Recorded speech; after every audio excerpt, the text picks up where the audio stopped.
Sweet Christmas. Shout out to my birds.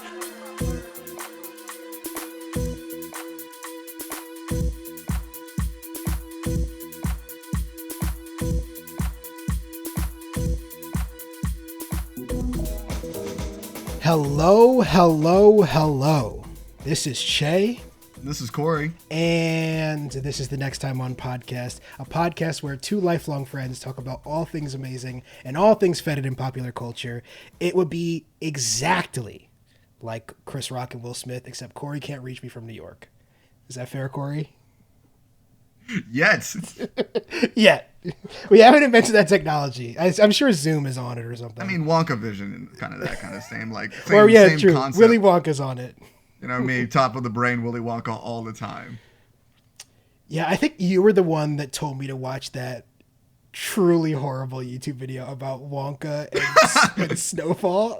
And Snowpiercer, not Snowfall. That's one of my favorite YouTube videos. It's so one of my stupid. favorite. It's so. Oh my god! Listen, this is the duality of man right here. If you guys want to sit down and watch the YouTube theory that Snowpiercer and Willy Wonka and the Chocolate Factory are secretly connected. I mean, listen, it's hilarious. It is very funny. It's either like one of the funniest in jokes I've ever seen, or it's made by a crazy person. I think Because it seems like he's kind of serious. I mean, it seems like he's sort of tongue in cheek, but also sort of believes it.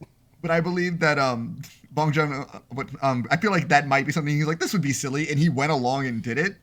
Because I mean, I can't imagine Bong Joon-ho making. He has to have seen Willy Wonka. It's like you don't make that movie without seeing Willy Wonka and the Chocolate Factory, though. Well, the legendary story of Bong Joon-ho adapting Snowpiercer for the screen is that he it was a comic. Started reading it at like a bookshop and like just it was like setting it at a shelf reading it, and then finished the entire book, which is like a pretty long comic book. Closed it and then like called somebody and was like, "I'm gonna make this into a movie," which is weird because. And I love the Snowpiercer movie, and I think the book series is like kind of interesting, but the book is not good. So I can't imagine reading it and then being like, "Wow, this needs to be a movie." But I guess you have that sort of vision in your head, like he clearly does. I mean, the book itself is very different than. Yeah, it's like an entire. That's the other thing. It's weird. I think he basically got everything he needed for his movie in the first 10 pages. So I don't know why he needed to read the whole book. Like, it's basically just the concept of the world. We've tried to stop global warming and instead created another ice age. Everything else is different in the movie and the book. Pretty much everything else from top to bottom is different. So, but like I said, this is the Next Time On podcast. Today we are not, despite what it may seem, talking about Oscar winner Bong Joon-ho. We'll be talking about some other Oscar winners instead. We'll be talking about the first episode of Halo, the Paramount Plus TV show, and of course the first two episodes of Atlanta and Moon Knight. Not the first two episodes of Moon Knight, just one, because there's only one out at time of recording. We don't know when you're listening to this. Before we get into all that, of course, a couple points of business. As usual, please go rate us 5 stars on all your preferred podcast platforms. We're all over the place. Really helps us out. Helps new people find us and all that good stuff. If you haven't already, check the description of the podcast for the YouTube video, the YouTube channel. You can see our beautiful faces and all that good stuff. And if you are watching the YouTube video at the moment, don't forget to drop a like and a subscribe. Really helps us out. But we got a pretty good episode for you guys, so we might as well just get into it. I really love that we reached the point of our content creator careers where we can actually say the words like, comment, and subscribe. I honestly, I hate it every time I have to say it, but I think you have to say it. It's okay. So. No, it's. I think you have to say it because people don't do it. It's really easy. Just click the button. Just do it. Click the button. Yeah. Real quick. That's it. But Shay, shall we get into our episode? Yeah, let's do it. So we'll start as we always do with the elevator pitches. I'm gonna throw it over to Cory first, and for some reason my timer is acting up, which is very annoying. But we'll just run it scuffed. We'll just call it scuffed for today. So Cory, I'm gonna put a minute on the clock whenever you're ready. Let's do it. Go. Okay, my pitch is for the movie Everything Everywhere All at Once, directed and written by the Daniels. One movie where I was very happy that I went to completely blind. It is so out there with its concept, its ideas, the way it was shot, transitioned. everything about it was ridiculous. I haven't seen a movie in so long that has made me laugh as hard as this did, and cry and feel like all of these emotions by the end of it, where it shouldn't have made sense, where there are moments of so much just heaviness, and then it'll just be undercut with hilarity in a way that I haven't seen a movie like this. I haven't been able to stop thinking about it since like a week ago when I saw this. This is one of my favorite movies I've seen in the last 5 years. I think everyone in it is fantastic. I would go through the names of the list, but you guys can do that yourself. If you can, go watch that fucking movie.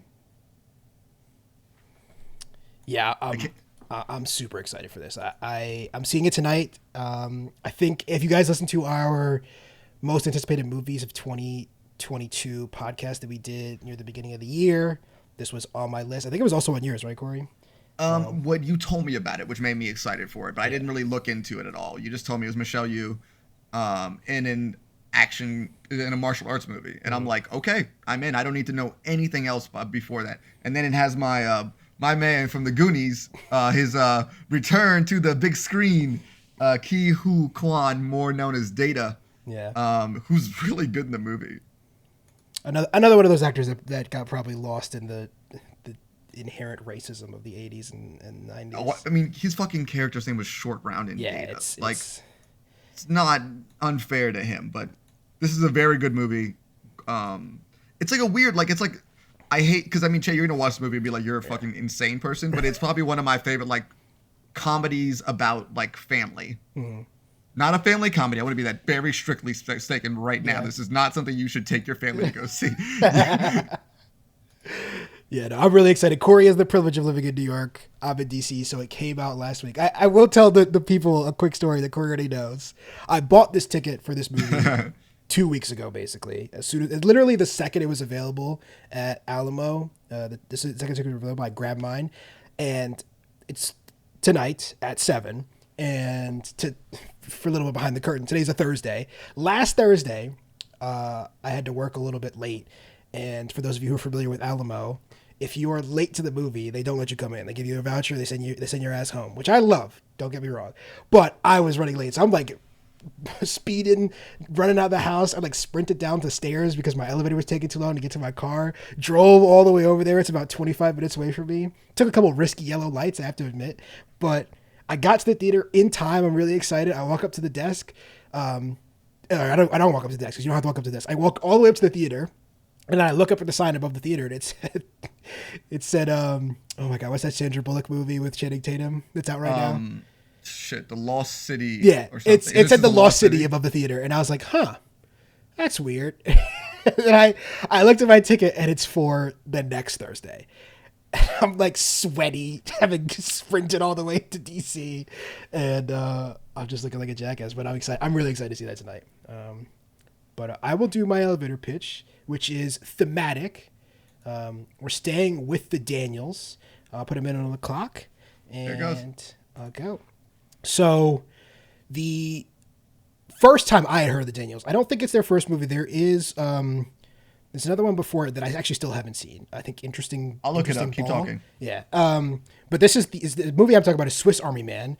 The Paul Dano, who now is, the Riddler, and legendary Daniel Radcliffe are in a 2-man, I don't even know what to call this, like fantasy comedy movie, I guess, where Daniel Radcliffe is basically a Swiss Army knife as a man is the best way to describe it. And they're trapped. It's like if Castaway met LSD. And it is so fun. One of my favorite Daniel Radcliffe movies. One of the performances that got me really into Paul Dano as well. And if you're looking for a Daniels movie to watch at home, if you can't make it to the theater to see everything all at once, this is definitely worth watching. It's a ton of fun. It's like all over the place. It's on Hulu. It's on Showtime. Easy to watch. So go check that out. It's funny. I was when I was texting my friend trying to describe it, I'm like, it is shrooms. Everything Everywhere All at Once is shrooms. They're just Shrooms, the movie. I haven't seen Swiss Army Man. It's Shrooms, the movie. But everything Everywhere All at Once was very much, towards the end of it, I'm like, I feel like that was just a Shrooms trip, and I don't actually know if I watched a movie or I just imagined it. Yeah. They're quickly becoming two of my like favorite director, or I guess one of my favorite directing pairs to make just like exciting movies. Like we're going to talk about Atlanta later in the episode in the show. And, the thing I love most about Atlanta, there's a lot of things that really are great about it, but the thing I love most is anytime you start an episode, you have no idea what you're going to get. And that's kind of the same for a Daniels movie. You know it's going to be good, but like it could be anything. Have you ever seen the music video for Turn Down for What? Yes. Alamo was playing that beforehand. I've never seen a music video beforehand. Oh, really? Yo, that's a fucking wild. Like, everybody, I highly suggest you guys look up that music video. It is fucking bonkers. It's directed by the Daniels, but yeah. Oh, is it really? I didn't know that. That makes sense. Yeah, it's directed by them. But what Che was going to mention earlier, I've not seen their short films either, but their short films, Interesting Ball, Possibilia, and a movie I have not seen, but it's directed by one of them. Called, and they did not write this one, but it's called The Death of Dick Long. Mm-hmm. That's that. If you guys cannot tell, seems to be their.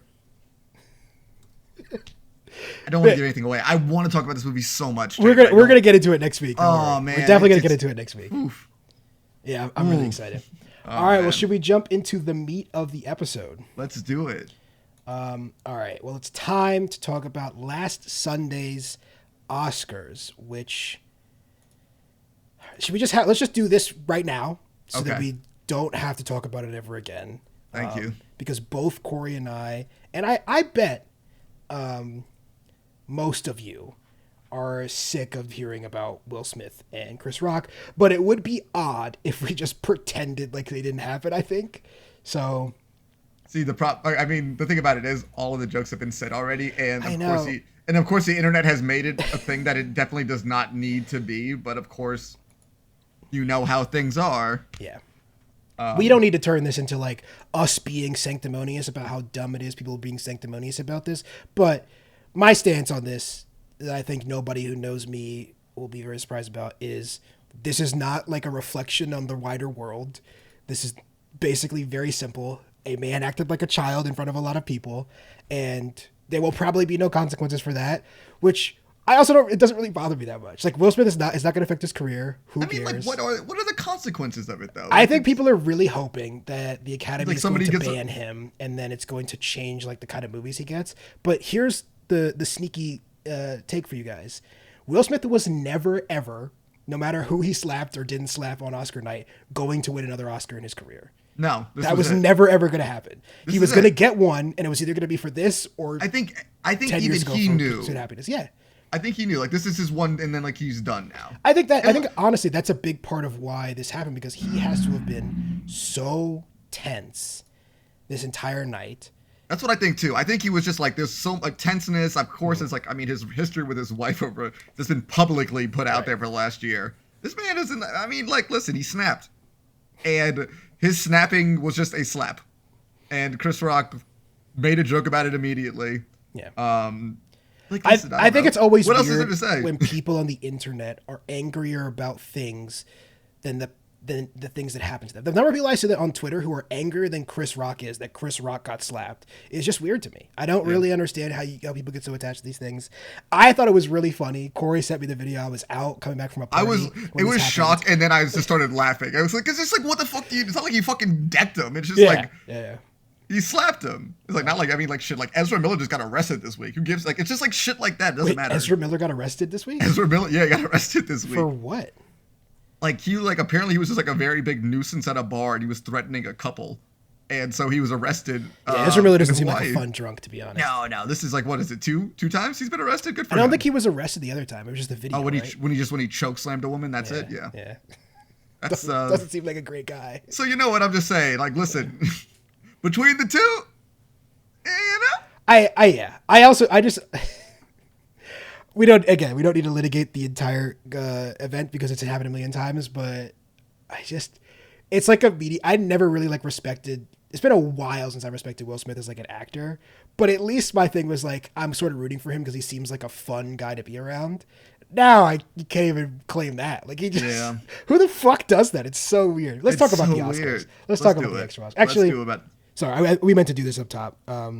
Before we get into the Oscars, there was some news this today, or I think maybe yesterday, that came out about Bruce Willis. He is stepping away is the word they use, but this sounds like probably the end of his film career, at least as an actor. He's struggled for a long time with aphasia after having a stroke. I have no doubt that on this podcast I've made some jokes about Bruce Willis. I hope they came off as they were intended to be, with love, because I love Bruce Willis. This really sucks. I mean, I don't think. I mean, like, listen. Even when if we made jokes about his most recent films, I mean, they're well, you know. But well, I think there was. We've had like only good things to say about his like early movies though, and like. It's I remember reading this this was a rumor I remember hearing like about a year ago that his like health was failing and that he was doing these movies as a way just to be like get as much money as possible for his family. Yeah. So and I mean looking at these movies though I'm not surprised by it, so you know. No, it was pretty clear early. It was pretty clear for a while that something was up, that like you don't go from Die Hard and Sixth Sense and Unbreakable and, you know, being one of the biggest stars in Hollywood, Pulp Fiction, I think, you know, to making 10 movies a year that go straight to streaming or to DVD. It really sucks. I mean, I hope that, you know, I don't really know. I won't pretend to know a lot about aphasia. I hope that he can continue to like live his life healthily and stay and, you know, be with his family and all that good stuff. It will be unfortunate that we won't ever get to see. It doesn't seem like, at least, we'll ever get to see Bruce Willis in another movie again. But, you know, I think I would just be remiss if we didn't talk about it because he's a fucking legend. So yeah, I think every once in a while I go on like an '80s movie binge, and his is definitely the most enjoyable between like him, Stallone, and Schwarzenegger. If I was making a list of like my 50 favorite movies, he might be one of the only actors with like 3 entries in there. I mean, Pulp Fiction, The Fifth Element, and Die Hard are among my favorites. They're so fucking good. Do you have like a random movie? I was thinking about this, like a random movie of his that like is like kind of something that you really like. I mean, it's not that random, but I mean, I love Red. It's a preposterous action movie, but I love Red too. Red. I like Red a lot. I was thinking about Red like weirdly a week or two ago. Still one of the greatest moments in trailer history is when he steps out of the spinning car in the Red trailer, and I was like, so I need to see that movie immediately. Yeah, no, probably gonna watch Red tonight. That and Swiss Army Man. That's gonna be my night. I was gonna say, have you ever seen Hudson Hawk? No, I haven't. It was this movie that came out. It was like one of those shitty movies that was like on like the Epix channel or whatever that I was able to get for free when I was just watching so many movies. It's just like ridiculous like comedy about like him like getting out of jail and then he like is a spy or I don't even know how to fucking describe the movie. It's fucking insane. But if you guys ever have the chance to go watch Hudson Hawk, I cannot say it's a good movie. I cannot make you that promise. I saw it when I was 13 and I fucking loved it. Oh, it's Michael Lehman. It's the same director as Heathers, one of the 90s, or so I guess that's technically 89, one of the early 90s, late 80s classics of teenage cinema. I love Michael Lehman, so. Listen, if you guys watch it, and I just saw the Rotten Tomatoes score, if you guys watch it and you like this movie fucking sucked, Rotten Tomatoes doesn't mean anything. It doesn't mean anything. Once I saw that Beverly Hills Cop had a rotten rating on Rotten Tomatoes, I knew for a fact that it wasn't anything.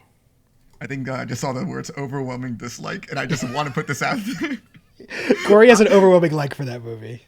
When I was 13, I could not make any promises anymore. Maybe we'll add it to the list for the movie club. I kind of maybe want to do that. Also, sorry, it's not Beverly Hills Cop. It's Beverly Hills Cop 2, which I think is a better movie than Beverly Hills Cop. It's a better one than the first one. Yep. Agreement. In agreement. Fucking crazy. All right, let's get into these Oscars. All right, let's talk about these Oscars. So, besides Will Smith smacking Chris Rock, the headline of these Oscars, at least for me, was, I would say, almost shockingly predictable, which I know is an odd sentence, but usually the thing about the Oscars, and I always make an Oscar ballot beforehand. I should have tweeted that out for prosperity because we did do a recording about it though. So. Yeah, but we didn't do predictions for most of these awards, and I will say, not to toot my own horn, this is not like, it's not impressive to be able to predict the Oscars, but I was basically 100% correct except for one, which is to my point, like this kind of went pat.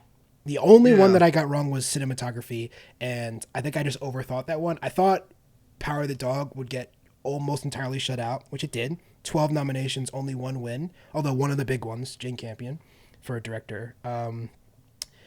And I don't know what that means for the Oscars. Like, it's hard, especially after this, when the entire conversation around the Oscars is about the slap and not about the awards, because now it's hard to know if like people cared that Coda won. I think about it, like I think a lot about it is, so you said it was kind of just like standard where, I mean, nothing against Coda, but like on paper, it's a pretty Oscar movie. Nothing wrong with that. I mean, shit. I mean, you gotta make those sometimes, and I mean, clearly it was a good movie too. Yeah.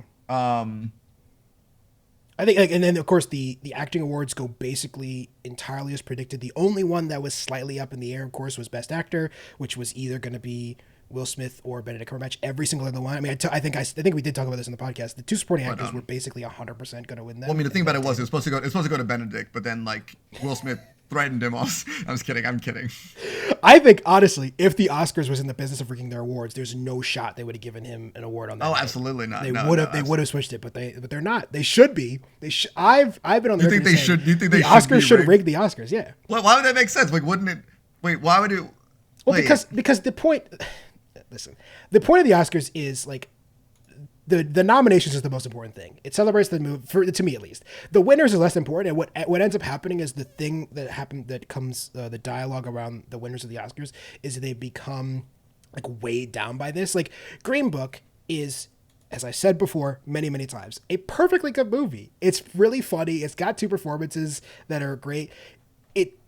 I don't think set out to solve racism. But what happened is, after it got nominated for the Oscar, it became one of the favorites, and then ultimately won the Oscar, everyone was like, this movie doesn't know anything about Black in America. I was like, I don't know, dog. Maybe read a different book instead of this one. So that's my thing. I don't know who I would have wanted to win the award. I think we talked about this. Dune was never going to win Best Picture. Of the nominations. That's what I wanted to win then. I mean, like if I wanted to win something, I wanted Dune to win. Yeah. But I mean, I feel like, I'm happy to see a Villeneuve film get actually some fucking credit for once for all these other amazing things on the night of, which is most like wins great. of the night, 6 awards, which is awesome, which is really really awesome. But like, when the fuck are they going to let him get a directing nom? It also does suggest if it was as the Academy has suggested, the movie that had the best sound, best production design, best cinematography, best visual effects, and best score, but it wasn't one of the 5 best directed movies of the year. It's like, it's insane. No, it's like, I don't know who he pissed off there. He probably I think the truth is, I think he slapped someone's wife probably, and that's why, like, okay, I'm done. That's my last one. Last one, I promise. I think, as we said in the other podcast, the problem with the Villeneuve nomination is not Villeneuve, is that people love Spielberg, and Spielberg should not have been in that category. West Side Story should not have been in either of those two categories. But Spielberg is a legend, and rightfully so. Gets some leeway on maybe making not great movies, but I think, and multiple people have said this to me when we had conversations before the Oscars. They asked me, because I'm the movie guy, because I wear shirts like this out in public. They asked me, check out what shirt that is on the YouTube channel. We're gonna keep that one secret for the audio listeners.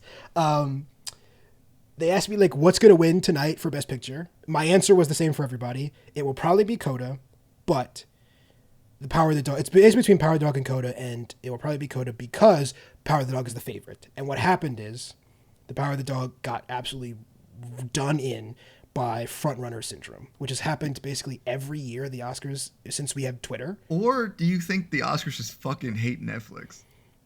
There's that too. There's absolutely that too. But if they hated Netflix that much, they wouldn't have nominated it 12 times. It got 12 nominations, which is a ton of nominations. I think the problem, and this has happened, I said we talked about this a little bit, like way in the past, when like months ago, when Belfast was a favorite for Best Picture. The favorite, I think, literally since the social media era. So if you say the last 8 to 10 years, the favorite leading up until less than a month before, so up until 4 weeks before, if a movie was the favorite by the Vegas odds, it never won. Because what happens is, if you're the favorite, people talk a lot of shit about you. And what happened with Power of the Dog, and I had conversations like this. Everyone was like, this movie's boring. I don't get it. But if it was like the third favorite movie and instead Coda was the favorite movie, we would have had a lot of conversations about how Coda's like really emotionally manipulative and it's just so feel good and cloying. Everyone would have had different takes because that's just how Twitter works. But Coda got to ride as like second and third favorite all the way to the finish line. Do you think as a society we just fucking suck about things and it's just like, can we just like fucking shit, just like enjoy things, whatever. And I felt this when we were doing our awards podcast before.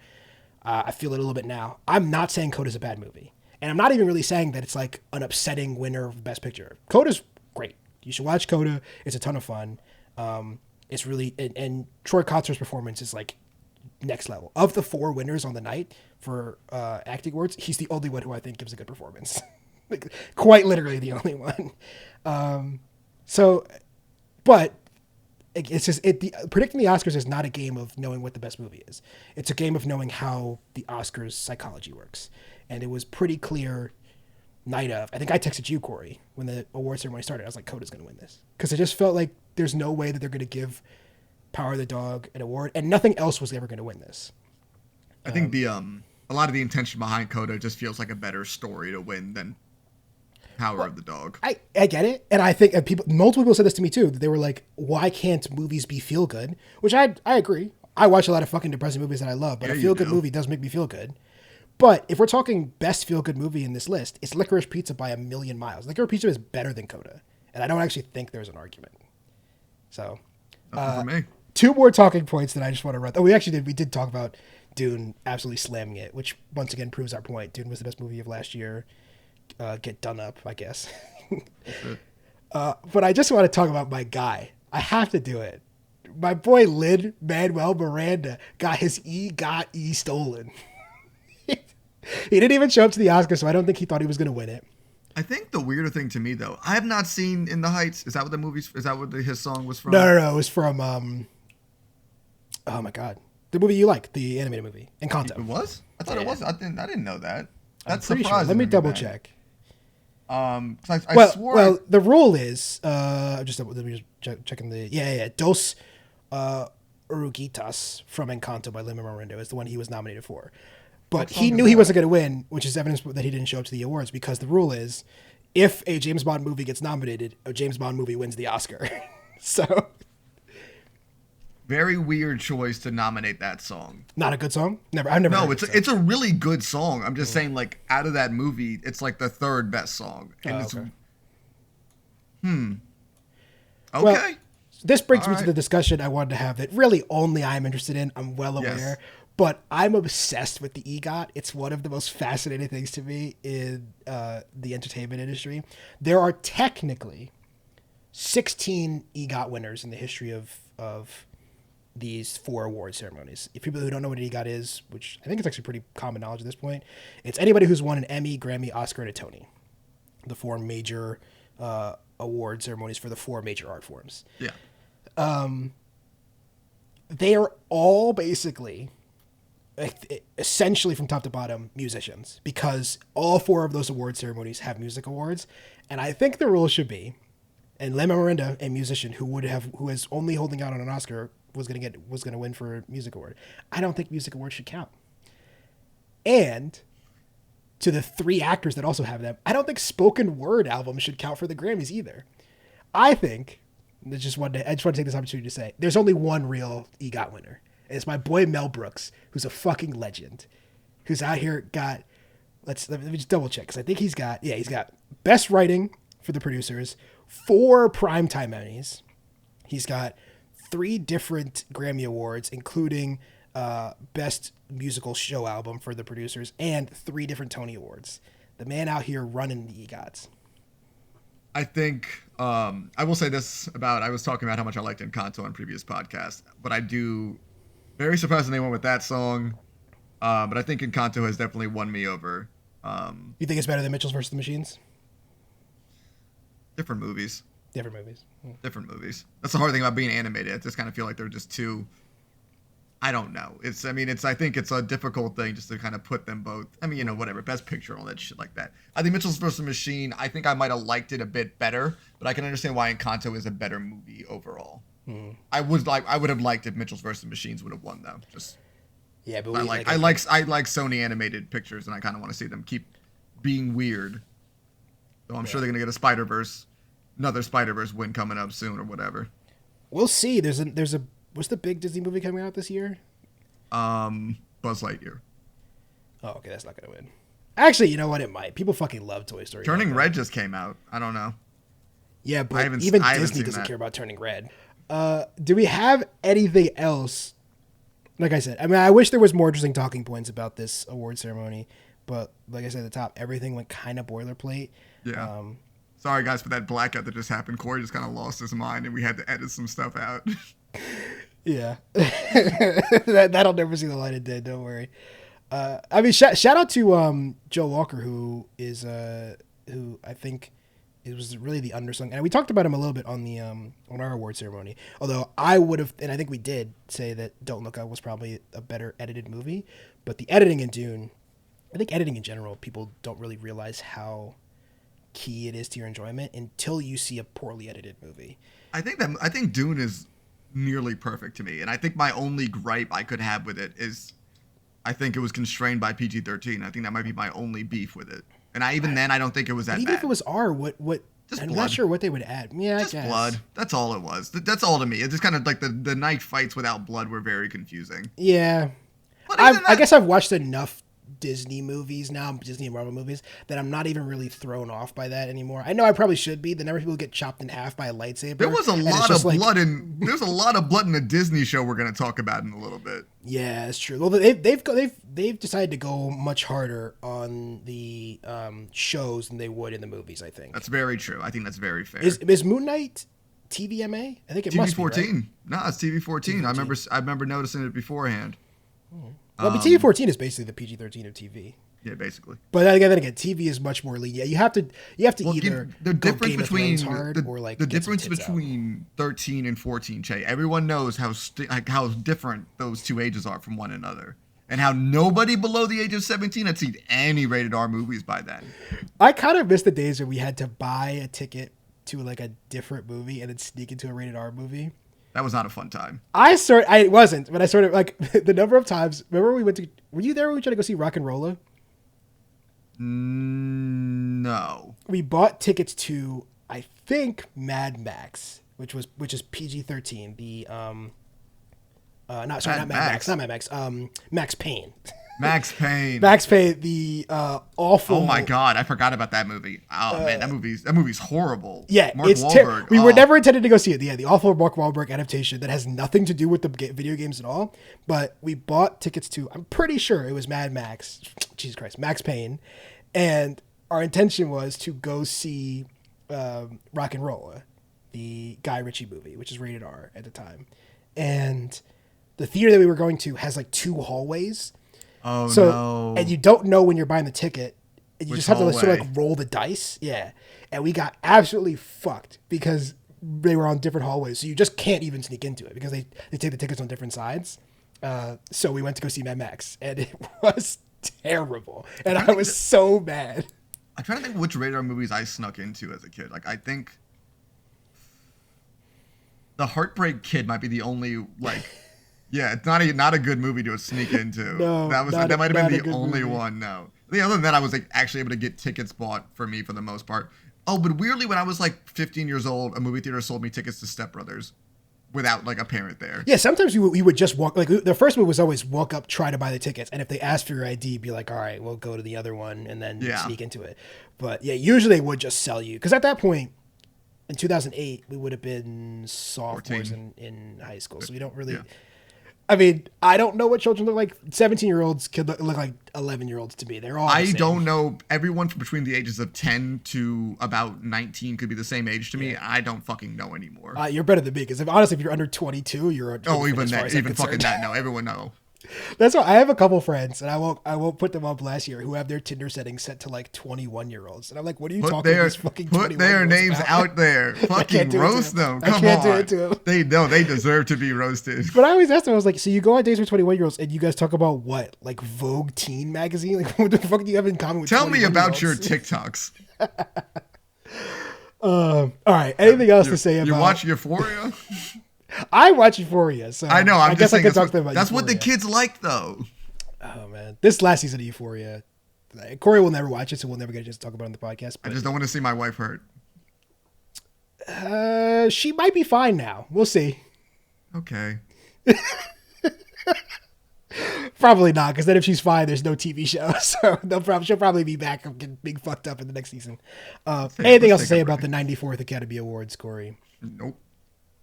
You gonna check out Belfast, the best original screenplay winner by Kevin? I got the list. I'm gonna make my way through all of them. Yeah. Not particularly super excited to do so, though. Honestly, Belfast is it's good. It's a good movie. It's one of those movies. It's like eating your vegetables. It's like It's like eating oh my good God. vegetables. It's like eating like a really good salad. You know, it's like, good for you. You know how but- little, like, sometimes, like, it's like, I think I was talking to Che beforehand, and the hard part with this podcast is very much like I have to do things, and I'm Yeah. like, I don't want to do that thing sometimes. And like the point, I'm like, I should watch these Oscar movies beforehand. I fucking watch Moonfall instead, and I'm like, what the fuck am I doing? But like, at the end of the movie, I'm like, I wasted 2 hours of my life, and I'm trying to make a new. Absolutely Che, might win an Oscar this year. We have no Che, idea. I'm trying to make a new rule for myself. Yeah. And the new rule of myself is I'm gonna watch better things. I'm gonna spend my time better. That was my New Year's resolution. Yeah, it's and probably- I broke that hard. I remember when you texted me, and I was like, you should probably just watch like Our Flag. But you And didn't I really like watched Our that. Flag Means Death. I either, didn't though. love that one that much. No, I really love that show. Surprised. I didn't. It was only watched the first episode, but it was just, I don't know. It's kind of exactly my type of humor, though. It's just like so preposterous, and I'm so into Joel Fry and oh my god, I'm blanking on his name. Bryce Darby. No, I mean, Ray Starberry's great, but he's not the one I'm thinking of. Samson Ko in the show. Joel Fry and Samson Ko in the show are so good. They're the two black people. Oh, okay, gotcha. Yeah, no, I recognize one of them. I haven't seen the larger dude. I really liked him though, but I remember seeing the other guy in the other guy's from something. in Game of Thrones. He was the one who gets unceremoniously murdered by Daenerys in the. Oh yeah, he's for one, no he's one of the fucking nobles. reason. Yeah, she gets Yeah. burned alive. Just for no fucking reason. He's Samson kind of Samson Ko is in a pretty fun sitcom that you can watch on Hulu if you have it. It's a British show about ambulance drivers called Bloods. So if you're looking for some more, if you liked Our Flag Means Death and you're looking for more of his stuff, you can check that out. But let's take a break and we'll come back and talk about some TV shows. It's very impressive, sir. Yeah, see, I like that one. If I hadn't come in, Grassy was a dead man for sure. Well, that's a relief because your guy's in a body bag and he sure looks dead. Cap. Good job, Mikey. Hey, look, young boy, seriously, like, let me tell you something. You need to stay in a child's place, all right? Spare me the street knowledge, Grandpa. Nobody asked you. Look, just because I fucked your mother, don't make me your grandpa, all right? Oh, that's enough. Yeah. That's enough. all Stop, all You right? got me fucked Oh, up. Dad. You Stand go, down. Let's you better go. go on. Let's go. I will knock your bitch ass clean the fuck Knock me out. Hit me. What am I, a nursery school teacher? Come on, let's go. Shit. I got time today. And we're back. So All right. First up, the new show from Paramount Plus, Kyle Killen, starring Pablo Schreiber, sort of, really starring the Master Chief suit. Yirin Han, Danny Spaney, Bokeem Woodbine, who we haven't seen his face yet, and a couple other people that you probably never heard of. The Halo TV show, which, Corey, you've never read a Halo book before, right? I have read a Halo book. Oh, you have. So is this what? No, Okay, so it's not actually based on really anything. this is nothing. Okay, just making sure. It's like this, Che, when I was like, probably when I was in middle school, Yeah. I was put this like, as a preface, I played every Halo game. Yeah. I am not that deep into it. I've read like one book, the fun sci-fi series. And I remember probably 10 years ago, Che, would have fucking loved this TV show. Well, like would have loved the idea of this TV show. Yeah. This is different. I don't know who the fuck this is for. So before we get into our full-on conversation about the Halo TV show, which we will be spoiling, but also who cares? It's the Halo TV show's first episode of the Halo TV show. On top of that, I watched this first episode, and it is as overly complicated as all sci-fi TV shows seem to be now. This reminds, not even just sci-fi shows, like all genre shows, this reminds me a lot of The Wheel of Time. It's trying so hard. When this show, it's like trying to do like a bunch of like race and political stuff. So much shit. What it should have just been is fucking Band of Brothers, which is an amazing show in space. This should have been a show about a bunch of Spartans taking on the Nazis, who are the Covenant. That's what it should have been. Exactly. Why isn't it that? It's so weird that they like the most boring parts of like what Halo was, where it was like they guys like, God, I mean, why am I worried about being a fucking nerd? I do a comic book podcast. Yeah, but that ship has sailed, my guy. I know. It has sailed.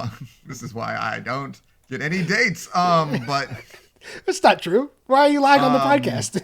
But hold on. Who was that Ted. lie for? Because it wasn't for me. It was for myself and the audience. Let me make a joke. Damn it. But like no, and like so like originally I guess before the Halo video games, the whole point of like Spartans were supposed to like be able to stop these insurrectionists. Mm-hmm. But they don't ever focus that on the games. You know why? Because that's fucking boring. Well, it's also like it turns the Spartans into villains, which is like what this show is, which is weird. Yeah, no. I mean, they were like the villains, but it's like, well, not they were the baddies, but like they never really focused hard on that. And it was more like these guys they fight the bad guys and they save the world. And maybe they were children who were kidnapped from their homes and forced into a super soldier program and then turned into killing machines in giant robot suits. Yeah. Maybe that happens sometimes, but it was at least fun and you could root for them. But it's hard I mean, I play the video games. You played some of the video games, like, you know, but it's hard where you're introducing this character where it's like, you killed my mother as like in like the first like half an hour of the thing. It was really weird. Yeah. I think it's always weird to me when shows don't learn obvious lessons of success. Like I said, this show should have been Band of Brothers, but there's plenty of other, if you really wanted to make this version of the show, there's other examples of when this works. And again, I don't want to keep relating to the Wheel of Time, but Wheel of Time feels like a very, very good parallel to this recently. Very expensive, big swing by a company trying to get a lot of streaming subscribers, and this is kind of their big IP that they're relying on, and they shove a bunch of like B-tier actors in it.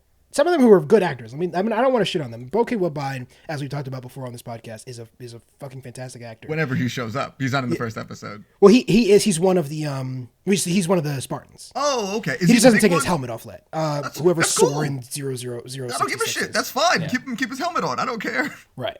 And Pablo Schreiber is I think Pablo Schreiber is a good actor. We talked about this before the podcast. He's probably best known for a character that won't be at all similar to this at all, which is his performance in Orange is the New Black. But he's got he's like 11 feet tall and like big too. He's got the gravitas to pull off. He's got the size, and I mean, like, I was kind of like, I got very much over the fact that they didn't go with the voice, and I was like fine with that. I mean, listen, I would have loved that, but I was just like, fuck it, they're not gonna do it. I'll just accept it. It was just a lot of weird decisions, man. Like, I don't know. It's like the whole him took us. Like, maybe I get like a scene of him taking his helmet off and being like, "You can trust me." But the weird thing is that he just keeps it off, and it's like, why are you doing this? Because it's not necessarily for him to like really emote in the moment. I guess. And it's another example of a show having very little faith in its audience. Trust us to be like stick around. But like, why do the face reveal episode 1 and like not even at the end of episode 1? I was like, if you're gonna do it, do face reveal credits roll. They were like face reveal, and then there's 20 more minutes of shit going on with his like helmet still off. Like, wouldn't he put his helmet back on when he might get shot at? It is. It's just a bit of a mess. I still think it's kind of fun. I don't really think it's good, but it's fun. No. I think I was talking. Yeah, to me it was just like those old CW shows, which those superhero shows, old CW shows from 10 years ago. Those CW like superhero shows, were they good? No. Did they have anything to do with the comic books? For the most part, not really. But they had just a little bit of it to keep me entertained. And I cannot lie, the action sequence when the Spartans against the Covenant, that shit was fucking awesome. Right, but also, it was. It's very well choreographed action scene. They killed the shit out Why of a bunch of not kids. just have them show up slightly earlier and actually save people? Because I don't really fuck understand you. the point of the plot to like have every single person die. Because technically, in their mind, I guess they're terrorists. Well, but also it just makes it so that like not only are the Spartans like sort of the bad guys in this show, it's also like they're not good at their job. These Spartans, like so they basically like supposedly wipe out they wipe out the Covenant. Great, we succeeded. But then they're like celebrating and talking to each other while one of the Covenant kills one of the last two survivors. Yep. Master Chief is dog shit at his job in this. It was like episode. that. It's that like SpongeBob SquarePants meme where him and Patrick are just standing in like the destroyed ruins of Bikini Bottom. It's like, we did it, Patrick. We saved the day, and that's pretty much that scene. Right. Yeah. I mean, not even just basically right on the nose. I'm. And then they capture the girl. Then okay. First off, also to put this out there, the last of the survivors of the insurrectionists, played by Yirin Ha, who plays Kwan Ha. She's like, I'm not gonna help you. I'm like, shut the fuck up. They're gonna kill you, dude. Like it's like that was immediately I'm like, I don't like your character because like you're just doing some stupid shit for no fucking reason. And it was really, I would like it if that character was a bit more intelligent. It also doesn't really like what's the benefit to her now to do that, to like spit in, like obviously she hates the Covenant or she hates the Marines and everything. And then she was like, I'll tell them that the Spartans did it. I'm like, why would you do that? Or she's You were not there. she's seen that there is a thing worse than her enemy. That's the whole point of that shot. We get the shot of Master Chief scanning her father's face, and he sees his like HUD reads out insurrectionist.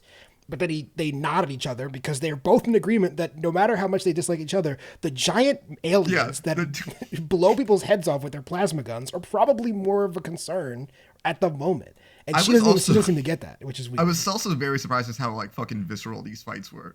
Like this show, I thought it was going to be a very different show, and then literally, I was like, "Oh, this is going to be kind of like Snowpiercer," is what I expected, which is like fine, but it's like pretty boilerplate cable TV. And then literally suddenly, a man's head explodes. It's the first thing that happens is a head explodes, and I was like, "Oh, this is a very different show than I expected." See, also, like, to me, like, I get the whole, like, maybe, I guess they wanted to give it conflict, so why he didn't want to go back to that planet or whatever, to, like, back to his, like, home base or whatever. Mm-hmm. But even then, like, why did you introduce that? Like, why are they going for that? I think it would have just been, which is why I'm confused on who this exactly is for. Because it's like, for the video game fans, it kind of seems really different than that. I can't speak for book fans, but it doesn't really seem like it's very similar to that either. Is this for the regular audience? And if, why would you, like, try to lose the fan base of, like, the people who are going to be watching it is going to be majority fans, which is a lot of people. And then you're just going to be like, nah, fuck them. Like, let's just do our own thing in the weirdest way possible. We talked about this before with, like, I don't really also, like, The Mandalorian is just a prime example of, like, you can have a fucking main character who doesn't take his helmet off. That was the exact example I was going to go for. Like, why not just do The Mandalorian? Like, The Mandalorian sitting here, Disney's most successful show. Obviously, it's Star Wars is a more successful IP than Halo is, but Halo's not a small IP. Yeah, exactly. Seems odd that. And I think, I feel, and I can't even be like, I can't even get them like they don't want to be similar to Mandalorian. You were first, technically. So what's the big fucking deal? Like, it's fine if you guys do the same thing. It clearly works. I mean, fucking, we got Doom Patrol where Brendan Fraser's fucking robot most of the time. It's not him. I know it's not him in the suit, but like, same concept, you know? Well, it's not even like, so they don't want to be similar to Mandalorian, but so they're similar to like a bunch of forgettable shows that like nobody cared about. This show is not new ground. It's the exact same as so many other shows. It reminded me so much of that Apple TV show that I quit immediately. I can't remember what the fuck it was called. It was the one with Jarrett Harris, I think, or whatever. The only Apple TV sci-fi show I can think of is For All Mankind, and this is nothing like For All Mankind. So it's not that. Oh man, I wish I could fucking remember it, guys. Apple TV. While you look that up, I'll talk about the Foundation. No, the Foundation. Oh, the Foundation. Yeah. Which it reminded me so much of that, and that was not a good show. It was it looked almost too similar to the Foundation. I'm like, this is no Lee Pace kind of carrying that. This show looks exactly like any dozen other shows, which is the weirdest thing because. Honestly, I mean, Paramount Plus is a lot of things. Like, it's very weird that they're trying to make really like prestige TV when the vast majority of their back catalog is shit CBS shows that like 80-year-old people stuck in their house have been watching for the last 10 years.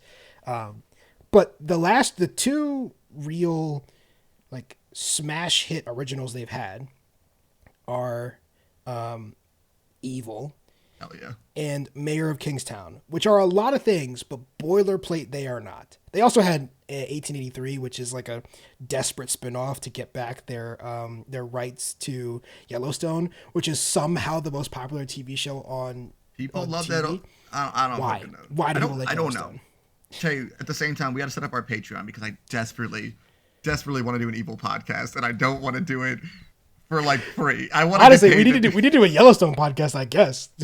Just talk about how Kevin Costner's not a good actor. Apologies to Kevin Costner fan, I guess. I will always. There's a scene from what the fuck was the name of the movie? What the fucking name of the movie where he's like a baseball guy and there's like Jesus in the fucking cornfield or whatever. Baseball guy, Jesus, Field of Dreams. Yeah, there it is. I love your name. He's a baseball guy and Jesus is in the field. Yeah, am I wrong? I actually don't know. I've seen I saw Field of Dreams so long ago. I do know it's a baseball, and there is angels, but I don't think Jesus shows up. I'm sorry. Okay. So the MLB did like a thing where they played a game at that field. At the field, yeah. Which was really cool, but they had like Kevin Costner like do the introduction for it, but he looks so fucking lost in the shot that he's just like a guy wandering through a field and narrating shit.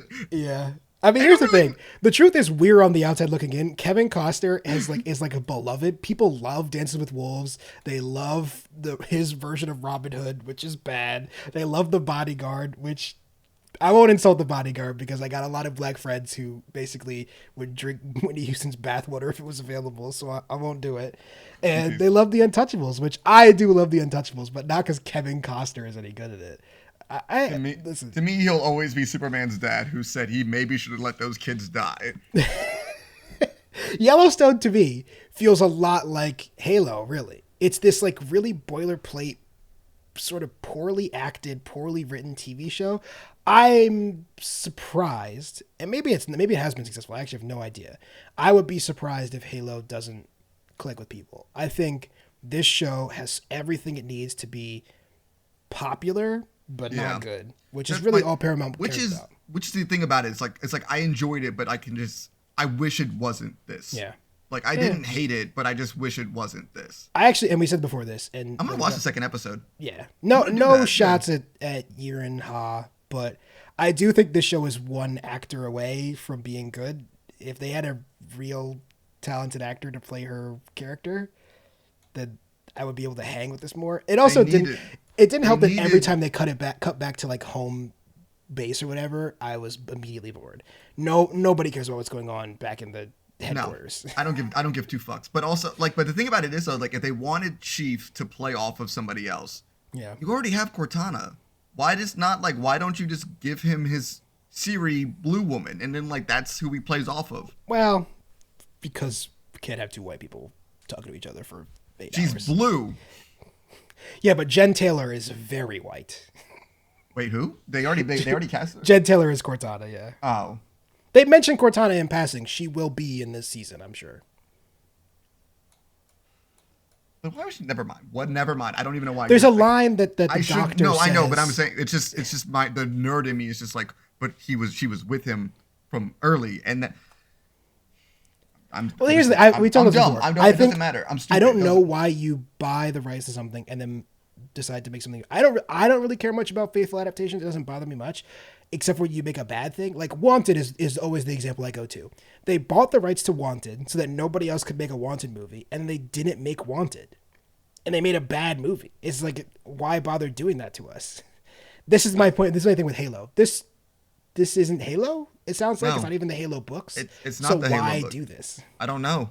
I don't know. The blueprint was there. It's probably the most like the beginning of that whole cinematic game movement, basically. And they just, I don't know. Also, no Halo music, which is weird. Yeah, I didn't like. They got like some of the sound effects, but I was like, give me at least a fucking theme. Just give me the fucking theme. You get the shield recharging. The shield. I was like, it was little things like that. I was like, okay, that's cool. Good. And I got the elites just yelling wart, which is funny to me. But like, it's Well, one more point for me.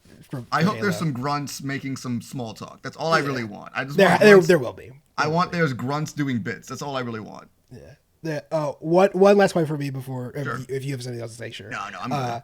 But this show did make me realize how like ridiculous Halo is. Like these giant, super strong aliens with advanced technology are terrified of in comparison to them, a tiny man whose superpower is he has guns. Like it's not even like Iron Man is a small guy in a suit, but the Iron Man suit can do like impressive shit. The Halo suit is just good body armor. Like, he still only just has guns. No, he is action movie plot. That's what he is. He's action movie plot in a suit of armor. That's his entire bit.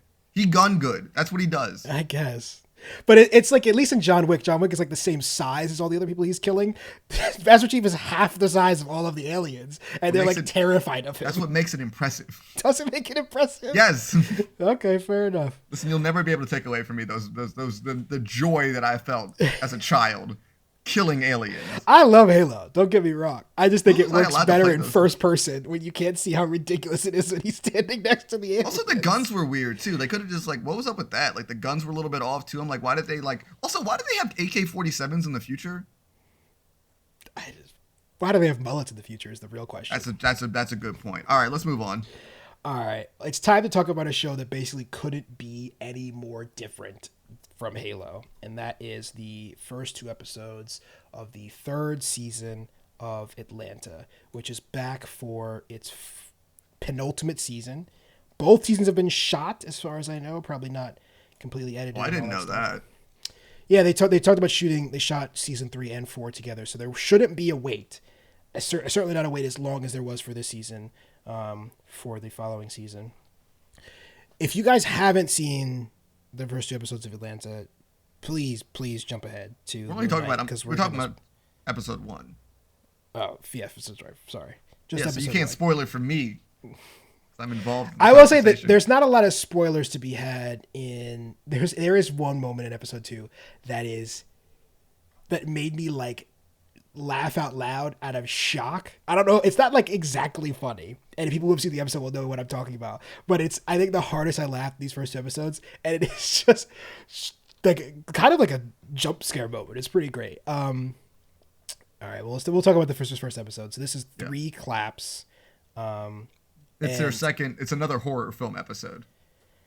Well, this is what I said. Like I said earlier, the thing that I love most about this show, and I think this show, as I said before in the podcast, people who can see my room, I got an Atlanta poster on the wall. I think this show, when it's all said and done, when the fourth season wraps its final episode, and Donald Glover hangs up the urn T-shirts, I guess, I think this will be the best show in the history of television. Right now, for me, it's Mad Men, and I think I love most about Mad Men is like this character journey that has never really been replicated. I know there are people who say the Breaking Bad character development is better.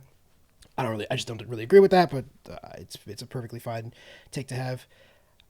The thing that there's not really a character development in Atlanta. It's just that this show I think there's character. Ern has definitely changed a lot, but it also is like changed. So because is of how so ridiculous Paperboy. it is. Yeah, it is very. It's very. I mean, like, what's his Darius doesn't change though. Oh, you haven't seen episode 2. In episode 2, Lakeith Stanfield is fucking cooking in episode 2. He's so good. Love him. I love that character so much. And like, whenever I see him, like, can we just? That's why I love the Teddy Perkins episode so much, because the episode is his. It's just his episode. I'm like, just we could just do this forever. Well, so that brings me to 3 claps. I think is very akin to Teddy Perkins, which is this episode that sort of comes out of nowhere. Yeah, I was gonna say horror film episode. I think it's bold to have it at the beginning of this season. Yeah, it's a very interesting thing too. Because I was watching, I'm like, I wonder how long this is gonna take, especially with the cold open. Yeah, where they're like these 2 guys talking on a boat, and then it just. What a horrifying scene. Yeah, what the fuck was that all about? It was just like, we got like a little bit of us in there to the point where I'm like, I'm wondering when Donald Glover's going to announce that he's going to be doing a horror film underneath Jordan Peele's label at some point. Well, that does seem like the trajectory of like comedic actors at this moment. Like you make your critically successful comedies, and you slowly transition into critically successful horror movies. And the Donald Glover's career is in a lot of ways pretty similar to Jordan Peele's. I will not be surprised if that is his next move. I hope so. I mean, I've like even since like way back when they did the camp music video. I don't know if Hero directed that one as well, but it's just like him being chased through the woods. Yeah, probably. Yeah. It's like that's also wild. That one's pretty fucking wild. But yeah. Well, so let's talk about Three Claps. So you and I, it sounds like, differ a little bit on our feelings about this episode. So I think when I was mentioning the Che earlier, I mean, like, if you guys are listening to this right now, I'm hoping that you haven't seen this episode. I'm hoping that you have seen this episode. If not, please jump ahead to our Moon Knight conversation. If you haven't seen that, thanks for listening, all that good stuff. But I think, like, with this episode and thinking about it a little bit more, I was, I think it's just like Atlanta, but it's this kind of style of humor where, like, we are getting these, like, all these people are definitely up to, I mean, the people in the Atlanta universe are insane. It's like everybody is up so much with it, where sometimes it's like, I love when these, like, things aren't subtle sometimes, but also some, like, in this case with this episode, I'm like, you're doing it a bit, to me at least, I'm like, I feel like there could be a little bit more subtlety with it rather than, like, kind of like, I don't know, like, the cop joke caught me off guard, but it was just like, okay, I get it. And, like, I don't know. And then she's like sing the spirituals, and I'm like, okay. Like, to me, I'm like, them changing his name, that was a good thing. I'm like, that was a good joke where it's just like, kind of like, why would they do that? Oh, that's why they would do it. But, like, I don't know. Just like, maybe it's just a joke that didn't land for me. That's basically what it is. And I can't really, I mean, not all jokes land for me but for me. But I think overall, I really like this episode. I think it was just, to me, some of the points in it could have been delivered better. Like, I thought the free hugs joke was very funny. Like, is your father's name Hugs? I'm like, that's fucking funny. It's horrible. I think it's kind of the same as the other, for me at least. You think so? I don't know. I think the spirituals just felt very like, I was like, okay. Spirituals. Okay, so I think I'm with you that I think it's not subtle. And I'm usually the one who's like, subtlety is like kind of my most, like, I hate when things are not subtle. I hate when writers and directors treat their audience like they're stupid. It's I don't think they were doing that. I think this is different than when it's in a drama. I think if, like, the parts of this episode that are ridiculous and over the top, and like the white couple, Gail and Amber, saying we're gonna make fried chicken and then they microwave it, is like, that's funny. It's humor, and the humor is preposterous in a way I did that throw up my sandwich. I wasn't joking. Like, I had to go to the bathroom. Like, I got fucking sick. Oh, it's so, and that was rough. The capers, when she asked if you want capers or Brussels sprouts, capers are not just like, you don't just eat capers.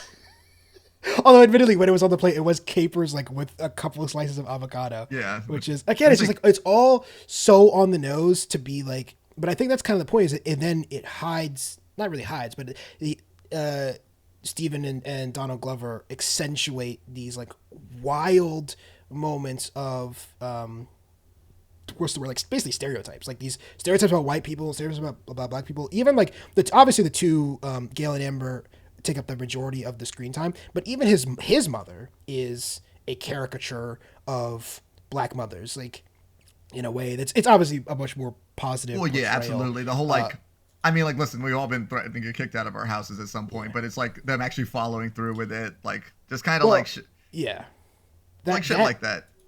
That monologue at the beginning, I think the reason this episode isn't the first episode of the season is that is the thesis. I think, especially based on the second episode, I think that seems like that's the thesis of maybe Atlanta as a whole, really, but really the third season of Atlanta seems like that's going to be the trajectory of this story. You mind expanding a little bit on that? Well, like her basically, I mean, I wish I probably should have written down some of the points. It's basically this thing she yells at her son, she yells at L'Aquarius about how, like, you can't act up around these white people. You have to be better because literally says the word, like, these white people will kill you. And of course, this is this episode it's not even really a reference. It's basically like a retelling of the Hart family murders, which were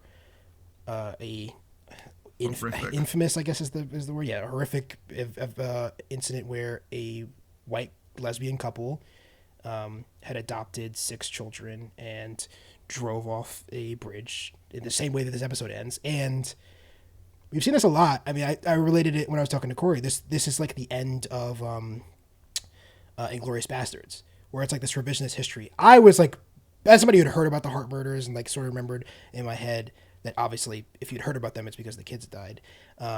I was pretty sure that this episode was going to end with all the kids dying in the same way that they do. You're right. No, it's very much Once Upon a Time as well. Like the same exact kind of like this is you at least hoped one of the kids got out. Right. Basically. Instead we shoot Hitler. Well, I think the implication is they all got out.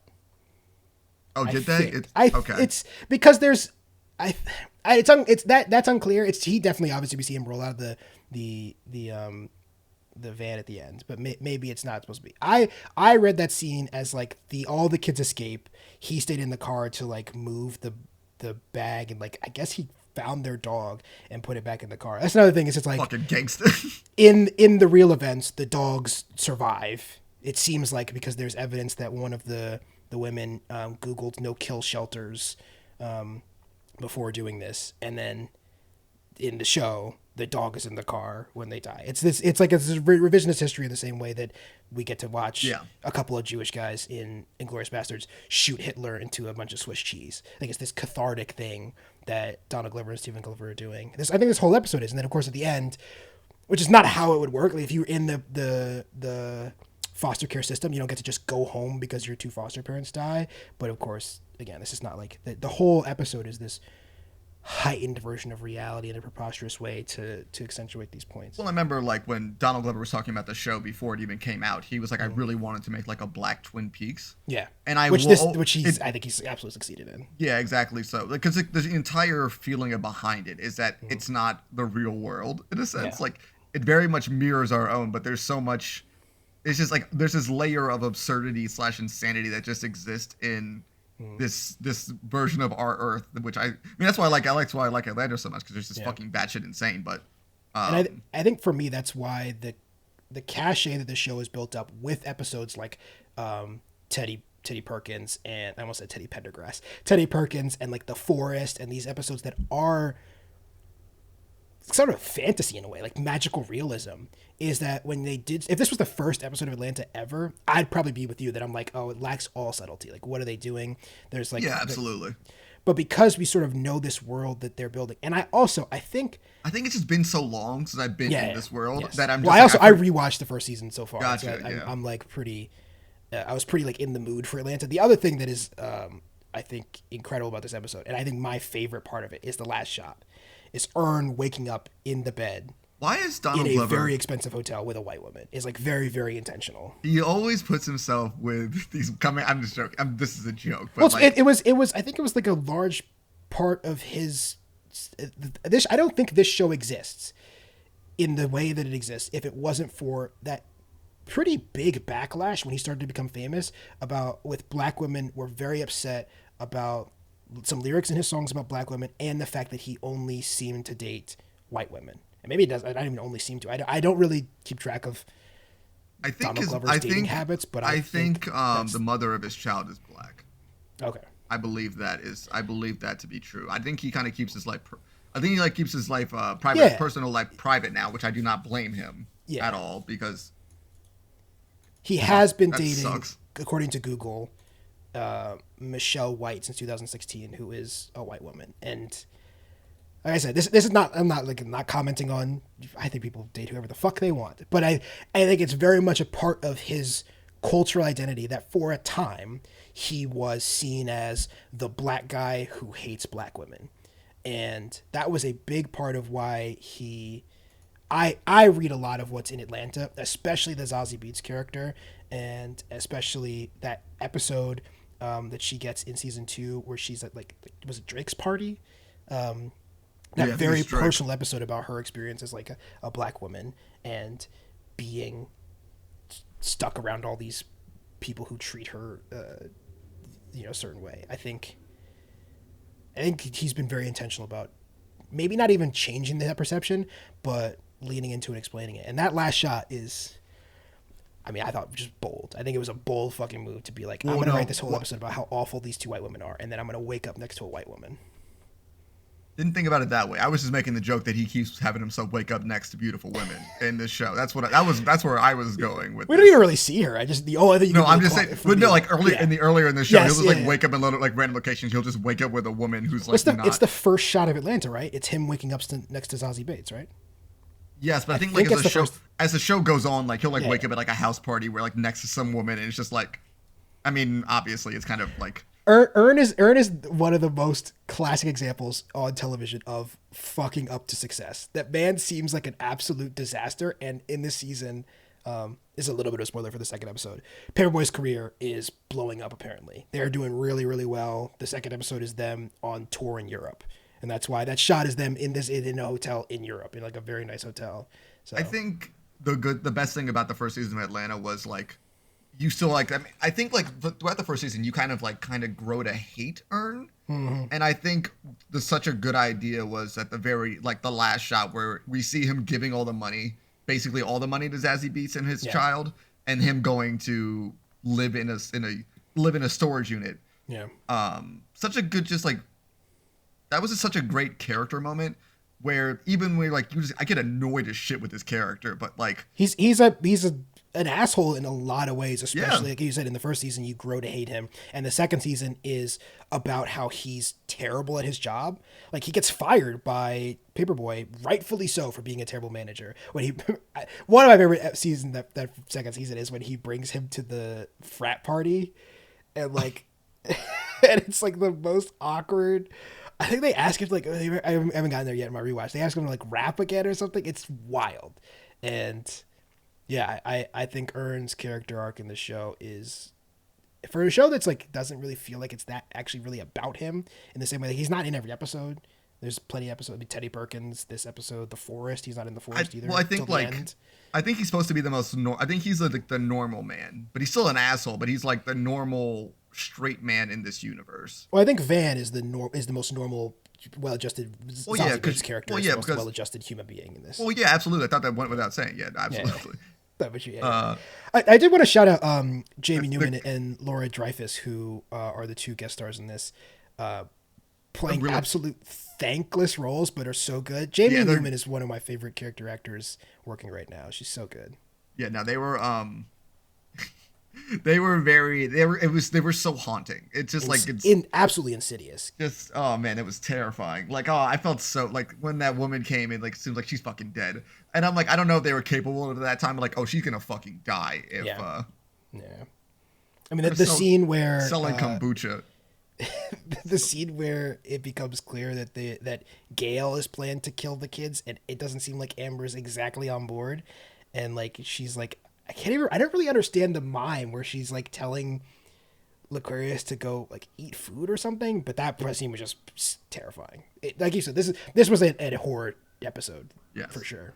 But I liked it. I like I love some good horror. I think Hero can direct the shit out of it, and definitely Donald and Steven can definitely write the hell out of it as well. When do we get our I first, want to exist in their universe where both COVID and Black Panther 2 are already out. Like, what the fuck? Like, this seems like a that's much... right, the kids are going to see Black Panther 2. I was like, whoa, hold on. Like, this is... I'll tell you right now, Corey, I'm very worried for Black Panther 2. We're not going to... See, but I'm saying if Black Panther 2, if there was no COVID, we wouldn't have to be as worried for Black Panther 2. Yes, you're right. When do you think we get... And maybe he's not interested in it at all, because it seems like if he was, he'd have been able to do it right now already. But do you think we ever get a full-length feature film from Mariah?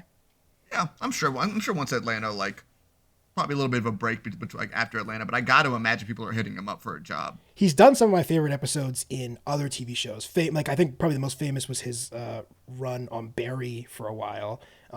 Did 4 of my favorite Barry episodes. Also recently directed one of my favorite shows of last year, but didn't get to it until my list, so it won't be on my list until this year. Station 11, which is an absolute fucking banger of a show. Here Mariah is... I gotta watch that. Oh, it's so... Yeah, I think you'll love it. Chicago, right? Chicago? Is it set in Chicago, or am I thinking about something different? Oh, yes. I heard some people on the podcast. It's like a post-apocalyptic... I think it's Chicago. I think the people... I was listening to a podcast I really like, and the people, like, apparently one of them, like, lived where it was shot, and they were just talking about it. So. Okay, yeah. It's like a post-apocalyptic sci-fi show. So. Got it. Yeah.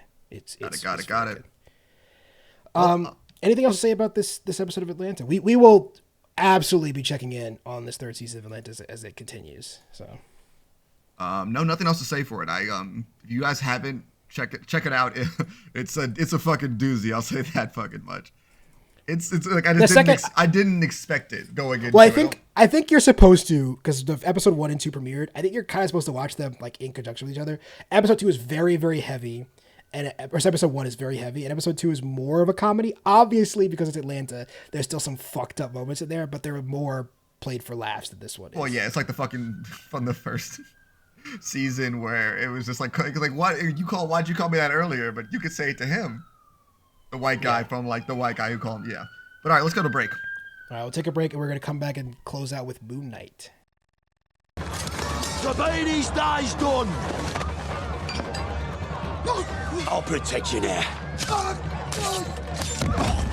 Oh, shut up. Stop fucking whinging. Use my razor blade and a few complaints from the neighbours about the terrible fucking music.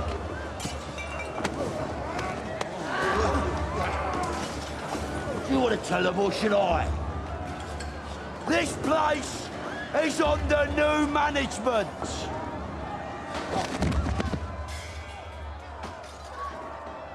By order of the Peaky Blinders. And we're back. What's up? All right, it's time to talk about Phase 4 Marvel, which is just TV now, I guess, and Spider-Man. We're getting some more. Like, listen, as in the break I just mentioned, we're about to be getting, between now and August, I believe we're getting 3 Marvel films, so. Yeah. And technically, Eternals was Phase 4 too, right? I believe the beginning of it was Eternals, or Shang-Chi, whatever happened first. Oh, that's right. I forgot Shang-Chi came out last I don't think Shang-Chi, Black Widow didn't count. It was like kind of like a weird. Yeah, that was supposed to be, I think, the end of epilogue. Phase 3, right? Some shit. Who fucking knows? We got, actually, now I'm thinking about it, we got 4 Marvel movies last year, which is wild. One of them should have been a TV show, but... Yes, one of them should have been a TV show. And Shang-Chi was probably my favorite.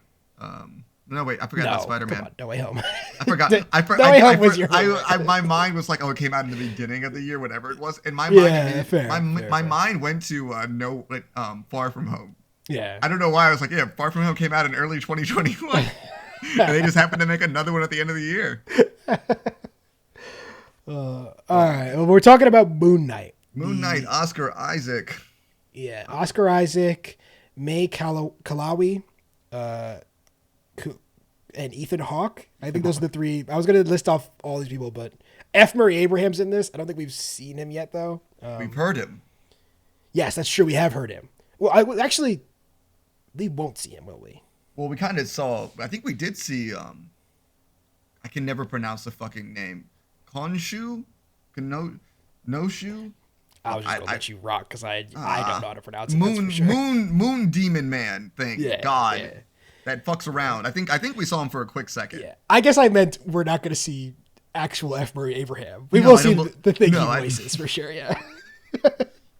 They might do a little like he walked through a scene or something cameo thing. Marvel's not above that, but so at what episode 1 so far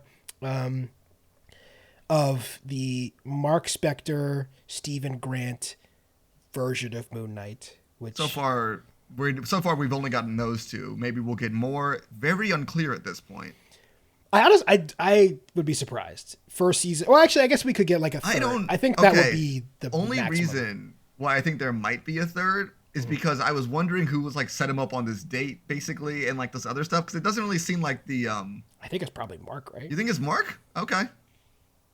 Actually, well, or maybe the implication is that with his dissociative identity disorder, he has a lot of identities that we don't see, but really only 2 of them have access to the Moon Knight persona. Maybe I miss Legion.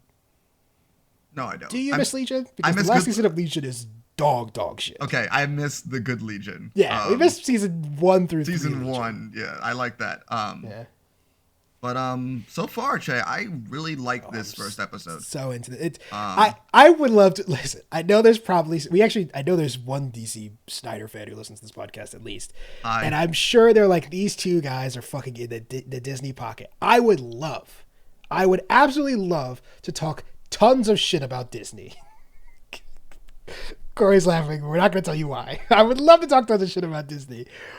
But, I mean, if they're going to keep making good shit, this first episode's so good. So good. My only complaint is, I mean, it's not even a complaint. It annoyed me in a way that, like, because I just wanted more. But I think it's actually a really bold, cool decision to have no action set pieces in the first episode. Every action set piece is a cut, and then it's over. And we even get the one set piece that could have been. We get the outside shot of the bathroom, and then we pan in, and it's like ending. Yeah. But no, I was right there with you. Where the episode ended, I'm like, fuck. But all those other things were like so like it was like so much fun though with like how clever it was. So just like kind of cut back and he's just covered in blood and just. And once again, perfect. Why'd you casting throw by the Marvel. gun? Oscar Isaac, Ethan Hawke have an incredible. Oh yeah, the throwing the guns is great. That's the best thing, the best line of the whole episode. F. Murray goes, "Did you just throw the gun?" And also, I don't care how panicked you are. You're never throwing a gun out of the windshield of a car. Come on. Clearly, the Steven personality is very something. I don't really know. Well, I mean, to be fair, I mean, if you woke up in fucking Germany where you thought you were in London, and then you were like being attacked by like a insane cult, you might be a little off your game. A little bit also, yes. I love that he like waved at them and they started like he was like, "Hey." But the best part, again, there's just I think Marvel is capable of really small, cool, like funny stuff like this, and DC just doesn't seem to have it in their locker. That moment where the guy's waving back, and then the other guard comes out, is like, "What are you doing?" And then they both start shooting at him. It's like the show is like pretty funny and like a non like it's not like making jokes, but it's like a little bit funny at times. Like I fucking laughed out loud at the fucking Avatar fucking joke. Yeah, like but also come on, Steven, read the room. What are you doing? And I just man, the glass fucking the beginning of the glass scene. What a good way to establish a character without saying shit. Just the glass in the shoe. Slow. Also, like the kind of world we're in. We're like, this is a world in which, and then it doesn't click exactly until you see that guy again, and you're like, oh, okay, so we're dealing with a cult leader who has this is like real. It's like it's like the red lady from Game of Thrones. She's actually right, so I don't know. We can't really fault her. He's out here killing people with his scale. I forget sometimes that we're like, well, this show also felt very disconnected from any other Marvel property. I don't think there was a single reference to any other like Marvel Cinematic Universe. Yeah, it might be the first time we haven't had like a reference to like New York or Thanos in a while. I thought they were going to mention Thanos at some point, but they just didn't. Whenever they say Hitler, it usually comes Thanos at the end of that sentence. But I was like, one of those things like where he killed the woman with that, I'm like, oh shit, he can do that. And I'm like, there's a fucking wizard hanging out in the middle of fucking Manhattan. Of course, the people got some magical powers to do some fuckboy shit around town. Yeah. But I think, I'm right there with you though. Like, I'm like the only complaint, but I'm like, I just want that action because I think the little glimpse that they gave we will definitely get it for sure. And just like, I love like, also like more things without even saying anything where the monster's the one trying to escape the bathroom, but he pulls him back in there to keep on beating him up. And I'm like, this is like, we know this is what I'm getting into. I like this. Well, we get multiple scenes in the Germany sequence where there's like I think that's probably why they cut it, because how else would you like, he's surrounded by 8 guys at one point and then it flashes and they're all laying on the ground around him. I don't think you could choreograph a scene that was both believable and that he got out of it, but it does do the character development of being like, well, this guy's like, the other part of him is like, he's like insane. He kills everybody, I guess. Do you think we're gonna keep Steven as a character? I hope so. You think so? I mean, I don't know, but I hope so. I feel even, I don't really know how this is going to work, chicken or egg situation with the personality, but it's like, his character is very like, it's by himself. It's just a very like sad character to watch. And Oscar Isaac, just like the steak restaurant scene, which is bleak. That was bleak as hell, but also just like, he barely says any, I mean, like this show does a lot of things with like, it's doing the right thing with the television medium where they're showing and not telling. Not to bring it back to Halo, which we spent enough time shitting on, but like, this is why you need good actors to tell silly stories. Like at its core, comic books are ridiculous and Moon Knight is ridiculous. But if you have actors with the caliber of Oscar Isaac and Ethan Hawke, you can sell stuff like this and you can build these characters on top of their performances. Stephen Grant, we haven't really seen Mark. I don't think we've actually seen Mark Spector at all, right? We've seen it in The Mirror. He was twice. in The Mirror, yeah. We haven't, and I'm assuming, I think the woman that he called on his cell phone called him Mark. Yeah, and that's Layla. That's so I think May Kalawi, who we haven't seen yet, who people will recognize from Rami as the cousin that Rami has sex with. Oh no, that was a different woman. Is it? And from earlier in the episode? No. Sorry, that's what we talked about. You confused me. Yeah, okay, that's my bad. Yeah, that's gotcha. the one that we hear on the phones. We've heard F. Murray Abraham and Kalawi, but we haven't seen either of them yet. And Layla, as being second build in the show, I think we will get her storyline pretty soon. So I think you're right that we will get much more of Mark going forward. I just hope we all, because I think Stephen Grant is like a ton of fun. This guy who's like scanning plushie dolls in the British Museum and loves like secretly Egyptian gods. Yeah, secretly a badass. You're actually right. You're actually very right. It's actually a very different take on a superhero. I think it's like a ton of fun. I'm having a lot of fun with this version of this character so far. That's actually a really good point. I wasn't thinking about it like that. You're right though. There's like not really many.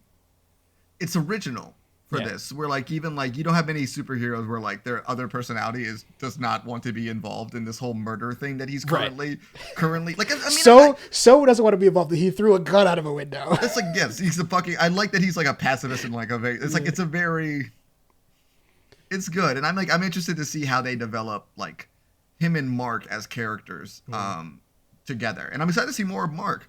And I'm wondering if they're. I don't think they will. But I thought it would be very like an interesting idea if they like showed us Mark's version of what happened, like on that side of things. If Disney wasn't fucking doing us dirty once again and only giving us 6 episodes of this, I actually would think they would do that. But there just isn't enough time with the 6-episode run. But that would be really cool. I think I saw limited series too. Yeah. I think similar to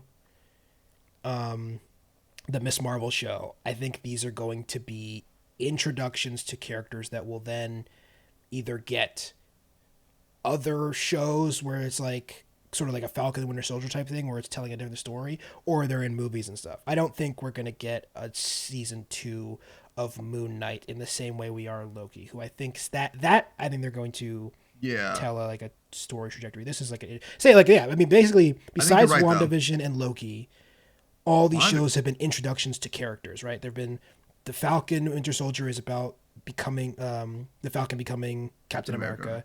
Obviously Hawkeye is about introducing Kate Bishop. Moon Knight is about introducing Moon Knight, and I think that Marvel has solved the the origin story problem they had for a long time, and they've solved it by either making it a TV show, which this is even still, this is not really an origin story of Moon Knight. He exists already. Yeah.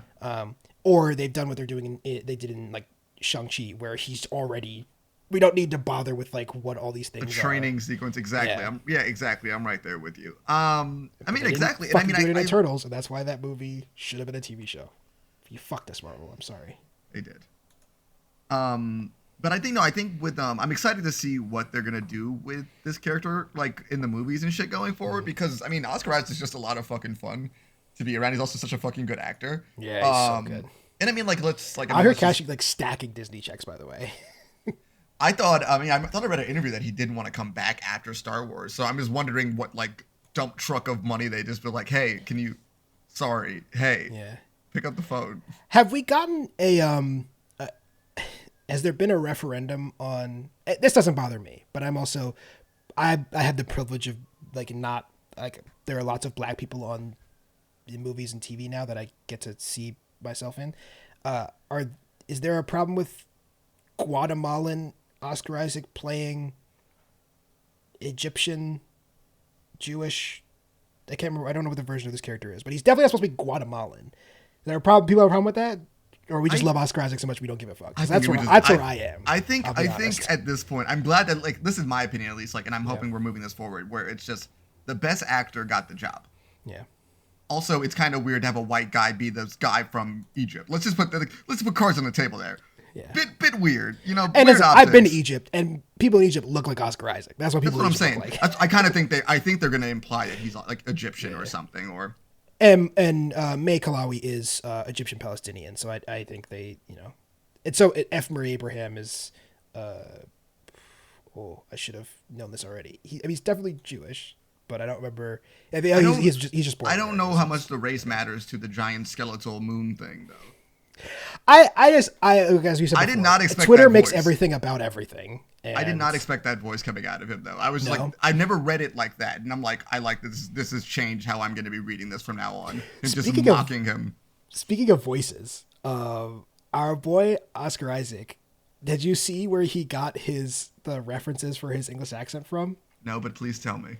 So, first part, absolutely legit. Said it was inspired by the accents of a Jewish community when he was living in Enfield, London. Love it. The other half of it, I guess, is from Carl Pilkington. Do you know who Carl Pilkington is? Why is that name familiar? Have you ever seen the legendary docu-comedy series Idiot Abroad? Yes. What? He's the idiot. Oscar Isaac is doing half Jewish community, like English Jewish community, and half Carl Pilkington, who is, I think, like super northern English accent. I don't hear it at all, but that's what Oscar Isaac claims. And you know what? He knows better than me what influenced his decision here. I mean, like the Oscar Isaac English accent. I think it's working. I think it's working too. But also, it's like a little bit off enough that where I'm glad when he called Layla, she's like, "Why are you talking like that?" Well, okay, so that is my one problem. If somebody I hadn't spoken to in a very, very long time picked up the phone and then were doing an English accent, I wouldn't assume it was them. I wouldn't. You've never been in love, then, Che. I actually don't know if they're in love or not. I don't know. Isn't it his sister? I read it as it was his sister, Well, but maybe. I mean, maybe if it is his sister, I think that might be more of a reason that she. Yeah, I guess pick that's up. true. You you could very recognize her voice. But especially because he says this isn't Mark. It's just I found this phone in my apartment. If I called you.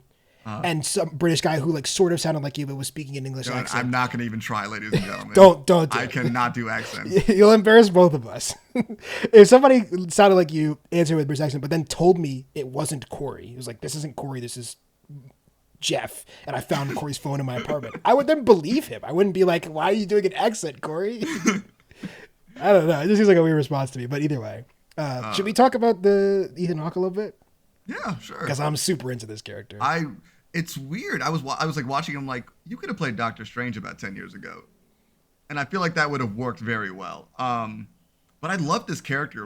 As I mentioned earlier with the introduction to his character, but he's doing a very good job of being creepy, cryptic cult leader. Yeah. Who, I just like the vibe. I don't really know better than that. I really like this spooky man's vibe. Ethan Hawke, another guy who You shouldn't do that to his feet though. Oh yeah, that scene's crazy, but I kind of love it. But I just love that Ethan Hawke. He's just an incredible actor. Obviously, Training Day, The Before, Sunrise, Sunset, etc. series. What else? Boyhood, which I don't really love, but he's in it. First, he's good in it, I should say. First Reformed is one of my favorite performances of the last decade. But the thing I love most about Ethan Hawke is that he'll just try anything, and he's one of those actors who I always really wanted to see in the Marvel universe, but never thought he would do. He's not going to go be on a CGI set but I think this is the perfect kind of role for him. I agree. This seems like it's going to be very grounded, and he's going to get to play a lot the way that Ethan Hawke likes to do. So yeah, no, I'm really like him as a bad guy. I like the way they set this show up though. It's where it's I mean, as I'm reminded of Legion again, where I can't tell what's real and what's not. Yeah. But also, I mean, I feel so badly for that old woman who got in the elevator where he's just cowering in the corner. Well, I get it. I understand. You're a frail old woman, and this is a man that could, if he wanted to, attack you, and you wouldn't be able to do anything much about it. He's clearly not he's afraid for his life. Why is she so scared? Yeah, someone who's walked into an elevator with someone like that, it is not a fun. I get it. Fair enough. It's fair horrifying. Enough. I do love the series. She was like, "I'm going to the 5th floor to see my friend. She knows I'm coming," and he's. Yeah. The dissociative identity disorder is a pretty effective narrative tool. I think it's going to make a lot of really, I mean, not to be insensitive to people who actually suffer from DID, but It's just like as far as the show is concerned, I think it's gonna be a very interesting way to tell a fun story. Like I already said, I think the cutting that they do in the first episode is great. It's used very effectively. Shout out to Mohamed Diab, who's directing it. I don't really know this guy. I'm quickly gonna scan his IMDb. I think they just did some indie films or something, and I remember a lot of looks like Egyptian movies that I haven't heard of. Cool. That's awesome. Yeah. I'll have to check out some of these. So I love the direction I love the direction in this episode too. I thought a lot of really great and cool shots. I love the way they shot the mirrors and all that fun stuff. It was a lot of like really dug this show. I really dug this show. I'm excited to see more of this character. I think it will be tough for this to pass Loki for me, but it's off to a good start. Also, I didn't voice this on the podcast, I don't think, but I was very worried when Jeremy Slater was when I saw he was attached to this. Do you know what Jeremy Slater has done besides this? I don't even know who he was in the show. No, sorry, he's the writer and show creator of this. Yeah. No, I'm not really aware of him. Well, I think most famously, he's our boy from Fan Four Stick. He's the writer of Fan Four Stick. From what I've heard about that movie, yeah, it's probably not his fault. Yeah, I remember him talking about it, like that thing. And he apparently the guy just threw away his script immediately, and then of course that guy's a jackass, and I don't blame him for that. I mean, but he also did write the Death Note live action Netflix thing, and that Olivia Wilde's horror movie, The Lazarus Effect. So I was less than excited for his appearance in the show, but I will say this first episode is written expertly. I think it's a fantastic script. You can get better. Also a lot of the movies like that, like The Lazarus Effect, The Fan Four Stick, Death Note, those are all things that would have been like studioed to death. They would have been workshopped and boardroom to death. So maybe his script never really even saw the light of day. As far there's no such thing as a well done American anime thing. I can't argue. Can't wait for the Netflix One Piece show. Are they doing that? They're doing that. Isn't One Piece is the one where his like arm stretches like a million miles, right? Mm-hmm. Why would they make that live action? I have no idea. Remember Cowboy Bebop? I try to forget it every day. Did you ever watch past the first episode? Fuck no, dude.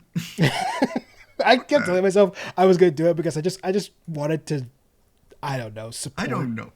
What are you trying to support? I'm trying to support John Cho. That's what I want to support. I like John Cho. I like Mustafa Shakir. He was great at it. But, I just couldn't.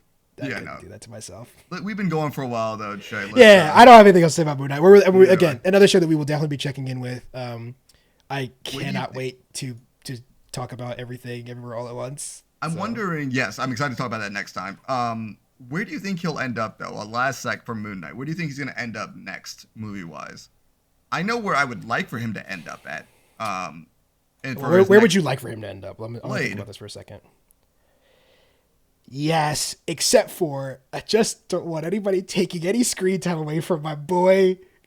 Kit Harington. Oh my God, Kit Harington. I almost called him John Hamm for some reason. I don't know what happened to my head that I. My man, John Hamm. When is he getting to the Marvel universe? I mean, technically he was in. I guess it's not canon, but he was in Legion. Oh yeah, that's not canon. Oh yeah, he was the voice. He was the voice in Legion. Yeah. One of my favorite parts was anytime John Hamm's voice started, I was like, Legion's about to do something really cool, like that cheerleader scene where they have the collective madness or whatever it's called. Great. But Blade would be great. It's a. I don't really know. I mean, it's hard for me to see him showing up in like Ant-Man. No, it doesn't seem like the right vibe. Only reason I was thinking Blade is because he's already in England, and I think that's where. Yeah, I mean that actually might be one of the reasons. Also, there's more vampires in Europe, probably. So yeah. Maybe he's gonna help out Captain Marvel in the Marvels. Probably not, but I think Blade's probably a safe bet. I think that's probably one of the. That would explain why he's in England right now. Other than the fact they got to shoot in absolutely stunning Germany. One of the most beautiful landscapes I've seen in a Marvel movie ever. But let's let the audience go, Che. Yeah. Well, I've been Cory. I've been Che. See you next time. Bye.